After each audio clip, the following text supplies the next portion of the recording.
Hi guys! Welcome back to my channel. So if you are new here, I'm Suzie and I create contents about work from home, self-development, productivity, and freelancing lifestyle. So if you like this kind of topic, please don't forget to subscribe to my YouTube channel and hit the bell button down below so that you'll get notified every time I upload a new video.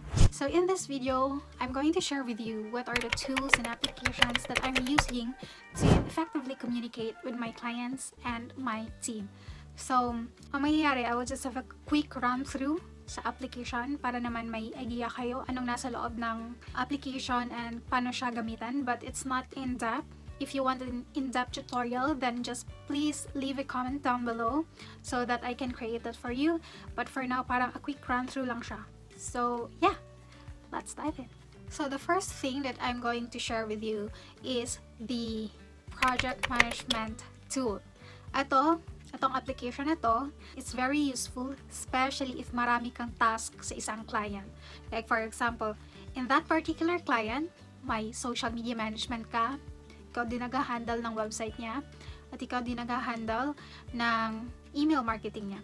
It's not really essential if on that client, isa lang yung task mo. Example for this one, if isa lang yung task mo, like just removing a background of a bulk of products, photos.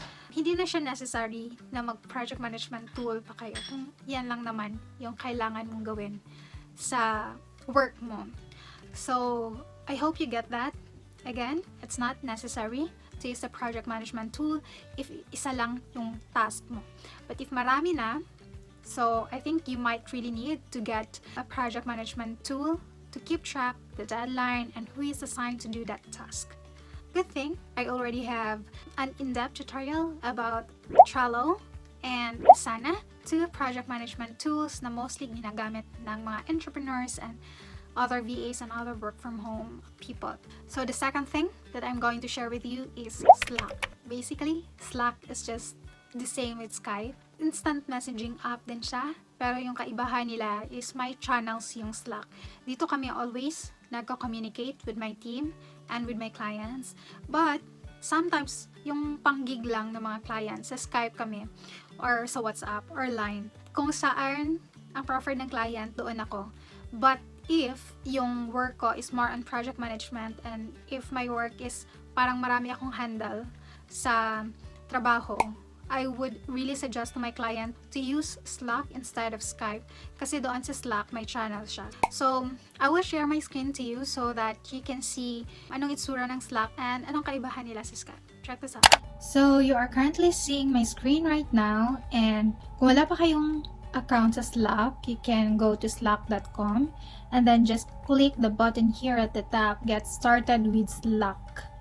So, make sure na may email na kayo and you can choose here my Slack is on team. If ever my workspace na provide yung client nyo, you can go here. Pero kung wala pa and you will need to create your own workspace, then click here, my team isn't using Slack yet. So for this one, you have to type your email address. So that's that. And meron kang matatanggap na code. Punta ka lang sa email mo. And then, here's the code. And then, what is your company team? For example, I will make company team is, let's say, boss.ph. And then next, what is the name of the project that you are working on? Let's say for the client number 1, which is yung company niya is ABC Company. Let's see. Okay, so that's the first channel. And who sends the emails most in this project? So, pwede ka na mag-add ng team member dito. But I will do that later. Kasi pwede naman tayong mag-add na nasa loob na. And you can now view your Slack channel. So, dito, ito yung name ng company ko. Tapos, yung channel, ito yung mga projects or the topic that you want to discuss. Like, for example, kailangan mong mag-build ng team, you can add the name here and input the email address of your team. Tapos, invite mo lang. Tapos, magkakaroon siya ng notification na in-invite mo siya sa Slack workspace mo na ginawa. And here, meron akong sample na pwede kong ipakita sa inyo kasi hindi na namin to ginagamit. So, I think pwede na siya. Ito yung ginagamit namin sa client ko before. You can download a Slack app sa Windows or sa iOS nyo. And then, meron din siya sa phone. So, here, ito yung name ng company, Heartbreak Triage. And then, ito yung team. Marami kami dito. You can also click this one kung gusto nyong magdagdag ng tao. Invite people lang. Tapos, ito yung thread. Dito mo makikita lahat ng mga convos. And then, kung mayroong nag-mention and nag-react, dito mo rin makikita. And yung mga draft, and mga save infos, and then the people inside. So, yeah, that's that. Here also, pwede din kayong maka-integrate ng apps. So, for me, I integrated my Google Drive, but you can also integrate your Google Calendar, your Zoom, your Trello, at marami pa. Even your Dropbox. Marami dito na pwedeng i-integrate sa Slack. And for example, ito yung channels, ito yung mga topics nyo for that project. Kadalasan, ginagamit ko tong Slack pag marami akong handles sa project. Like, hindi lang isa yung ginagawa ko. Like, ako din yung humahandle ng social media, email marketing nila, website nila. For example, this one, naglalagay ako ng maraming channels. Dito ilalagay lahat ng mga blog posting questions. Dito ilalagay ang lahat ng mga Canva concerns. And then yung clock in and clock out. And then the Facebook, the general, the graphic designs, yung mga ganon. Dito for the website. Kung mayroong mga questions about the website, dito ilalagay. Ito yung dito ko nilalagay yung mga tutorials kung paano gawin. Dito ilalagay yung mga simple task lang. If mayroong kailangang i-modify sa website, dito ilalagay. Sa Tailwind and everything, pwede kang maglagay ng kahit gaano karaming mga topics. Kahit ilang channels yung ilagay mo, pwede. And then, pwede kang maglagay ng naka-private, meaning ako lang yung nakakakita nito, yung may mga padlock. Ako lang yung nakakakita niyan. And then, pwede din na hindi mo ipapakita sa lahat. Like, for example, you are going to create a new channel. And then, pwede kang maglagay dito ng description kung para sa anong channel. And make it private kung gusto mong ikaw lang. Pero kung pag ganito, pwede kang mag-invite na ibang tao. Like, for this one is just sample. And then, create. And then, pwede kang mag-add ng tao dito. Like, for example, I will add Krisha. Something ganon. Pero, pwede namang hindi na. So, therefore, ako lang yung nakakakita nito. Kasi ako lang isa yung member. Pwede ka mag-add ng people dito kung gusto mong merong ibang nakakakita. So, therefore, Ansi, Krisha, Lorena, Roxana, hindi nakakakita ng channel na to. So, that's pretty much that. That's why I like it compared sa Skype kasi pwede kang maglagay ng per topic. So, hindi ako magugulahan. Like, for example, I have questions. Ano nga yung ipapagawa? Hindi na ako mag-backread kasi may specific channel na sa specific topic. So, yeah, that's the reason why I prefer using Slack than Skype. Okay, so for the next platform that I'm going to share with you is Zoom. So this is the platform that I'm using, especially if I'm having a meeting with my clients or with my team. Especially if marami kami, ito talaga yung ginagamit namin. And here's the thing, guys. Kasi most of the clients right now really need help in creating a meeting using Zoom. Especially if most of us right now are doing a meeting virtually. Kasi nasa quarantine period tayo and most of the class, meetings, and conferences nasa Zoom na lahat.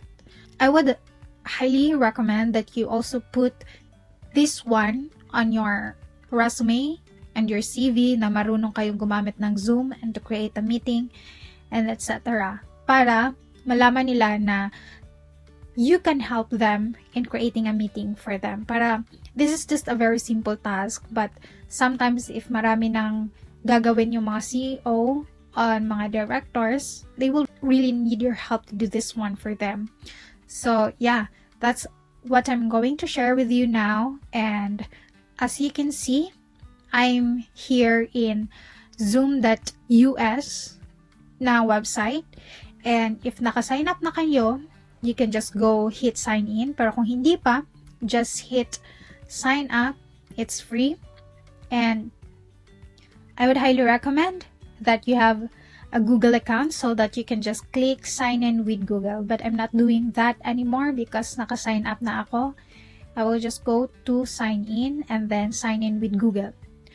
So, dito, makikita mo yung profile mo, lahat ng mga meetings mo, may mga webinars pa, yung mga recordings, settings, but here, dito mo isa-schedule yung meeting mo, and dito ka mag-join. And pwede ding mag-host ka ng meeting for naka-video off ba, video on, or share screen only. So right now, I'm going to share with you on how to join a meeting and to schedule a meeting.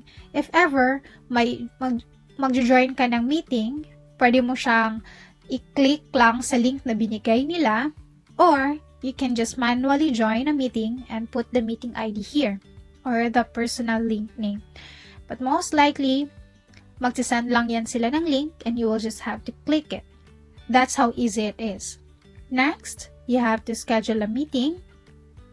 So guys, take note yung pag-create ng meeting, marami na kasing nag-hijack ngayon sa Zoom. So, sasali sila sa Zoom meeting nyo and they will share screen, pornography videos, yung mga adultery videos, yung mga ganun. So, you have to take down kung ano yung dapat gawin na maiwasan ito na mangyari. So, for example, I will put a topic like team meeting. And then, for the description, this is just optional. And then, you just have to, for me, I prefer to put something here so that they will know para saan to na meeting, but it's up to you. This is for the new project. And then, when, it's up to you. Let's say tomorrow, and then 8 a.m. 8 a.m. for example, lagyan natin ng US time. So, 8 a.m. US Canada time, Mountain time. Ito. So, 8 a.m. doon. So, 8 a.m. doon. Hindi dito sa Japan or sa kung saan man kayo nakabase. And then, by the way guys, for the duration pala, it's only 40 minutes, especially if busy ka lang. I think bago lang to eh. Pero ngayon, parang change na nila, only 40 minutes if your plan is basic lang. So, sa akin basic lang, that's why 40 minutes lang and with 3 or more participants. But if you will upgrade that one, you can have a longer time limit. So, yeah. And I would highly recommend to generate automatically. Huwag mong gamitin yung personal ID mo kasi baka magamit yan and madali silang makapasok sa meeting nyo. And I would also recommend that you will have meeting password. So this one, I think basta basic, naka-require talaga.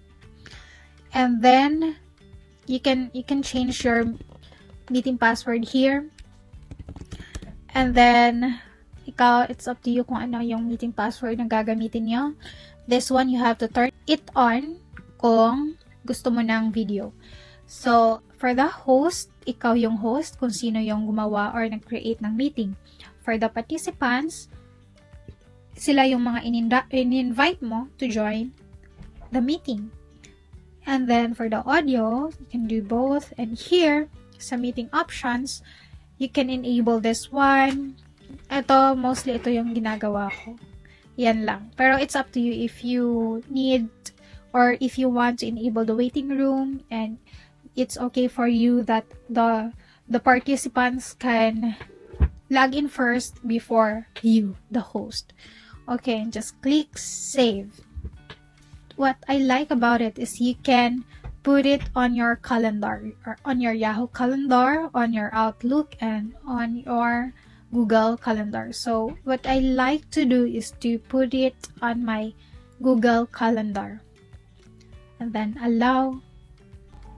And then automatic na siya na mag-create ng event. Like, client meeting 1. Tapos yung ginagawa ko dito, I make sure na may email notifications. 1 hour before the meeting, 1 day. So, may email siyang matatanggap. At least 3 emails. Para sure na hindi makalimutan. So, ako din makakatanggap din ako niyan. And I make sure that it's red. Para makita talaga. Basta meeting, I always put it red. Para hindi siya madaling ma-skip. And then dito, pwede ka rin maglagay ng ibang links here.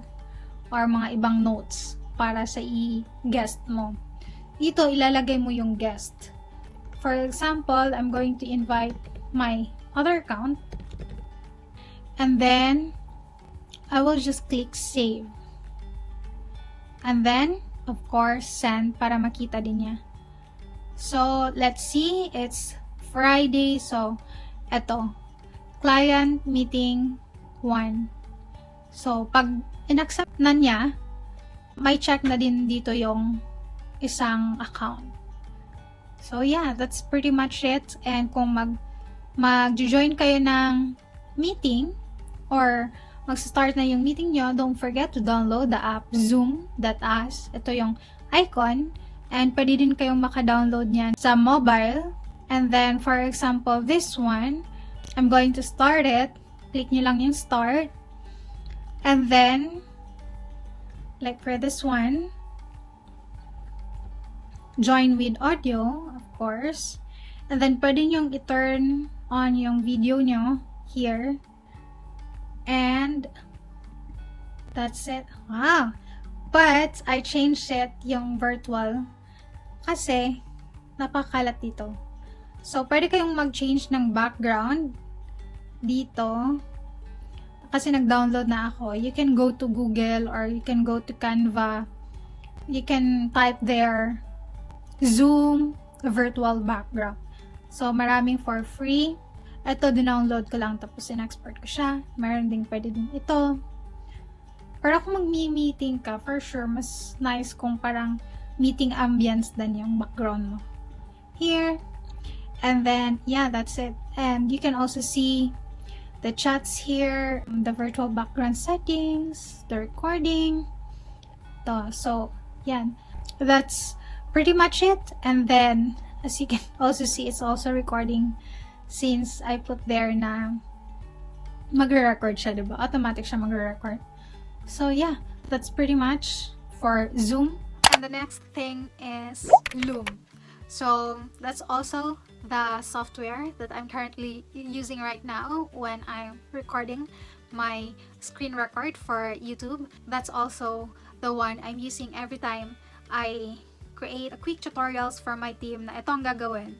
And that's also the one that I'm using every time I record my screen for my clients. Like, ito yung mangyayari. If you are going to click this one, dito siya pupunta.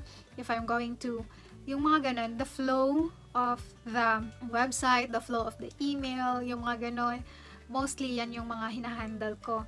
And Loom is very useful to me also, especially recording a tutorials for my team. Yung parang mga quick tutorials lang if I will give a task for them. I will just screen record my desktop and then that's it. It's a plugin. You can download that sa Windows and iOS, and you can also just install the plugin sa Google Chrome, and I will share my screen so that you can see how to use it. So, you are currently seeing my Loom desktop, and this is my account. You can create your own account. It's also very easy to do. And just click sign up sa taas. Ganito din yung lalabas. Pero sa akin, meron ako mga folders, meron ako mga recordings, kasi ito always yung ginagamit ko to record my screen for you guys and for my team and for my clients. So, dito ko nilalagay lahat. And then, I'm not paying a monthly subscription for this, for the premium. I'm just using the free version. So, it's totally good already.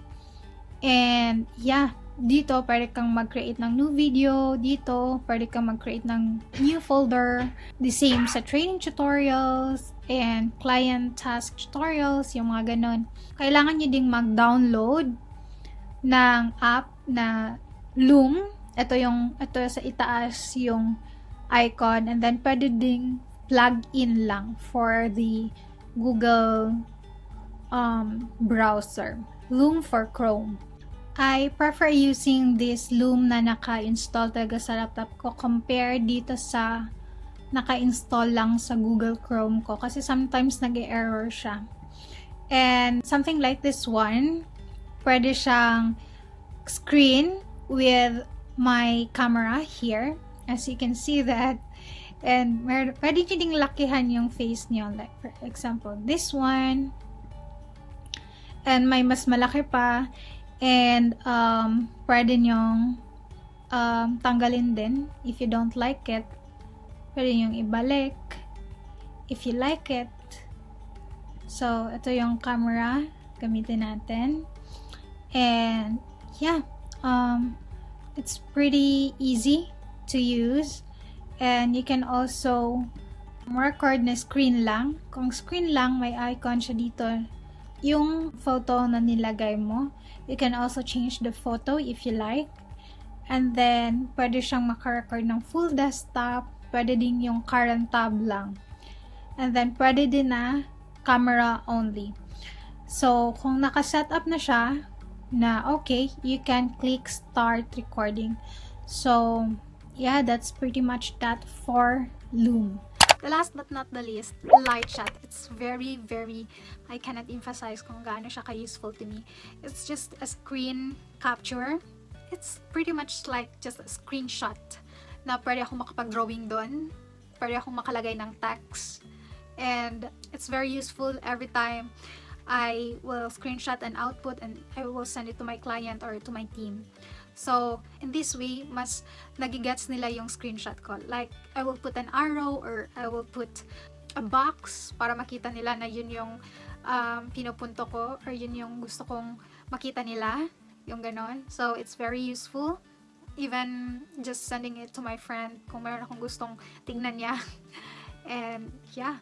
So, I will share again to see how light shot works on desktop. And, check this out. So, this one is light shot and you can download it for Windows and pwede din siya sa Mac. And here, na-download ko na siya on my end and I will just click it here para makita niyo kung ano yung sample. Like, for example, I want to screenshot this one and then, ang gusto ko sa light shot is pwede kang makapag-draw. Like, for example, I want to emphasize this kasi gusto kong papalitan ang logo or something. This is a sample, like something like this. And then I can also put text like change. This is a sample lang, guys. And then that one, pwede ka ding maka-ano ng circle. For example, this one, pwede ka ding makalagay ng line. And then, pwede mo siyang ma-upload, pwede mo din siyang ma-share. But what I like is just, pwede mo lang siyang ma-copy. Hindi mo na siya kailangang i-save. Ito, copy lang siya.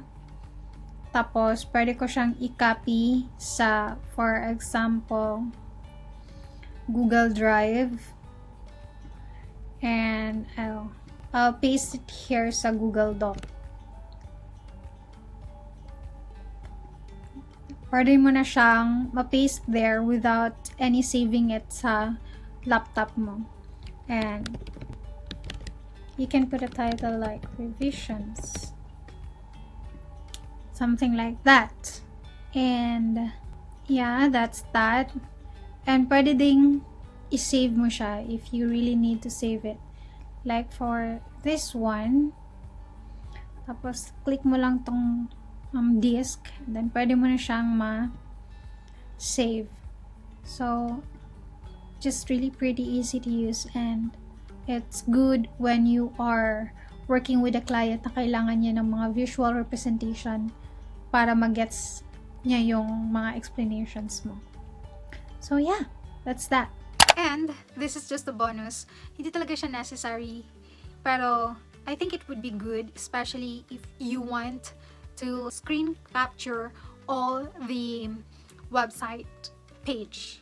Full website screenshot talaga siya. Just install the plugin, full page screenshot something. And I will just put the link down below so that you can download it. That is just a plugin. And it's just also very easy to use. You can import it as PNG or PDF and check the screen so that you can see on how to use it. So that's that, guys, and I hope you like that quick run through of all the communication apps I'm using with my team and my clients para mas magkaintindihan kami at kung ano talaga yung gusto naming i-share na idea. Those are all useful to really give the message that you really want to say with your clients and with your team. I hope this video gives value to you and meron kayong natutunan na bago, especially for those newbies na hindi pa alam kung ano talaga yung mga ginagamit and how to communicate. Before I end this video, I'm going to share with you the Boss Up Spotlight for this week.